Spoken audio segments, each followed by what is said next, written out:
Hey everyone, and welcome to Method's Guide to the Empyrean Sands for Fellowship's Early Access release.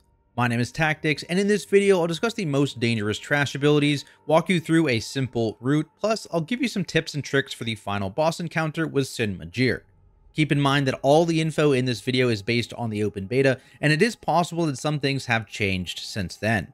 Also, if you're searching for more Fellowship Guide content, make sure you check out the Method YouTube channel, as we'll have videos covering all the dungeons and heroes out in the coming days.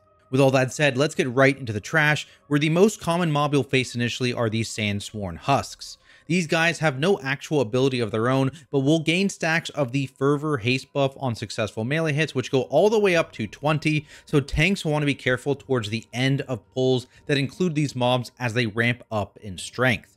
Also common are the Dune Snare Hunters, who have a random target line attack and Soul Piercer, so make sure players are either moving out of the path of this ability or using a CC to stop the cast.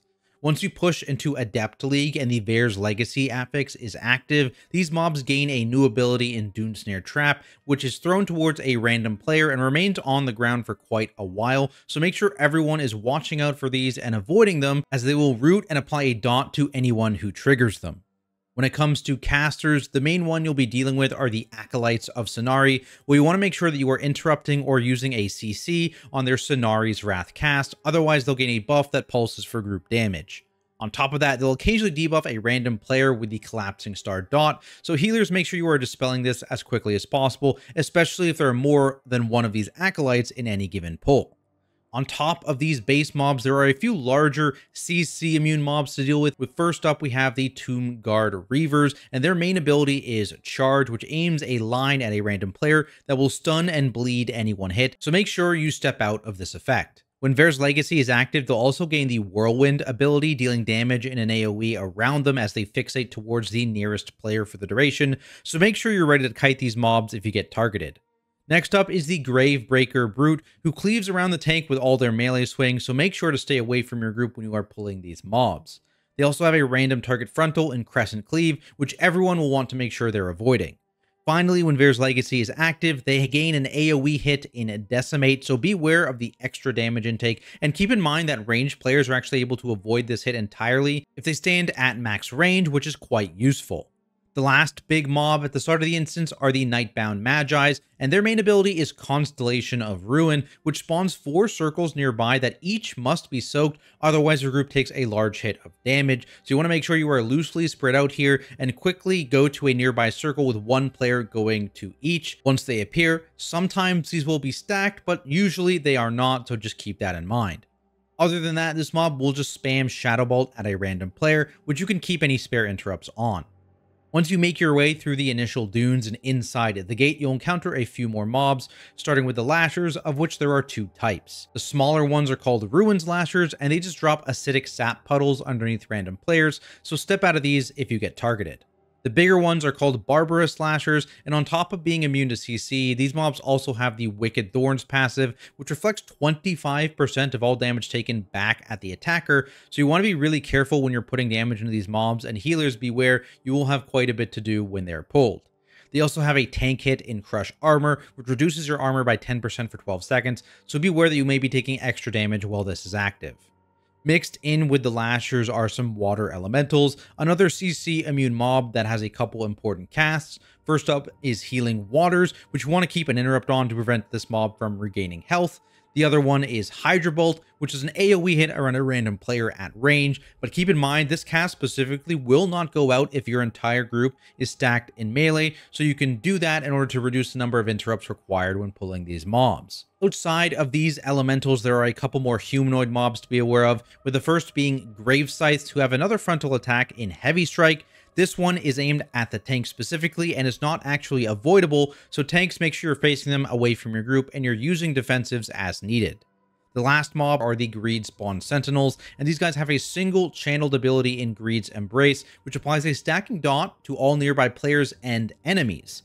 This dot also has a positive side effect, increasing the haste of debuffed players and enemies, but in my opinion, trying to game this debuff is not worth it, so I recommend just interrupting or CCing the channel as soon as it starts.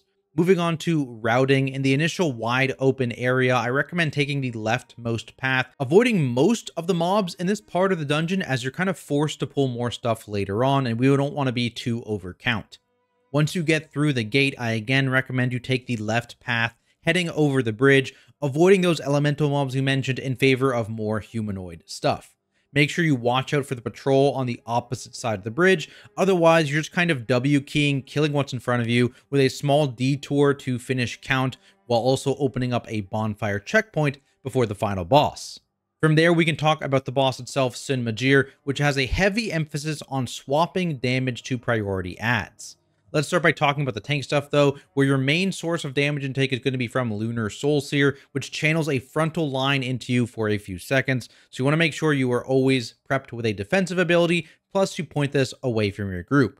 When it comes to dodging, the whole group will want to pay attention to the Penumbra cast, which creates 3 rings that you'll need to avoid. These rings always spawn in the same pattern, with the first one being around the boss, the second being the entire room except for underneath the boss, and then the last one being the same as the first, so once again, under the boss is not safe. To make this easy to avoid, I recommend playing relatively close to the boss, just so you can dip in and out of melee range to avoid the void zones as they spawn. The most important ability by far is Ruinous Starfall, which creates 10 Ruinous Stars randomly around the room that begin a 25-second cast in Dark Star Ruin. When this completes, the star explodes, dealing a moderate hit of damage to the group, which is likely lethal if you let them all go off together. However, you are able to trigger this damage hit earlier if you kill a star, allowing you to stagger those detonations. Destroying the stars yourself also has the added benefit of granting all players a stacking 5% damage increase, which is a bonus you do not get if the star explodes on its own.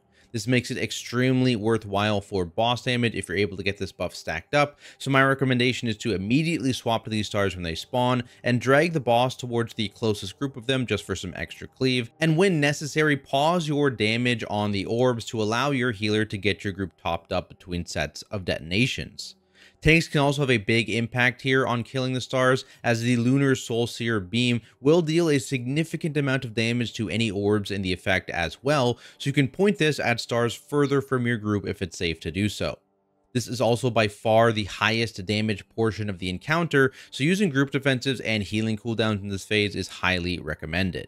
Another thing to keep in mind is that once Ruinous Starfall is cast for the first time, Celestial Burst circles will start to randomly explode around the room for the remainder of the encounter, so you want to make sure you have an eye on these and you avoid them as best as you can. Beware that when Vair's Legacy is active, positioning becomes a lot harder due to the new beam mechanic in Sonari's Judgment. Fortunately, there's no footage of this ability, but it's essentially a beam that will shoot across the entire arena, reducing the room you have to play in, and also making it more important for tanks to aim that line attack at orbs out of reach, or for ranged players to quickly swap to them. That is it for this video though. Hopefully it was useful, and if it was, be sure to leave a like and subscribe for more Fellowship guides covering heroes and the remaining dungeons. My name is Tactyks, signing off until next time. Good luck out there, fellows.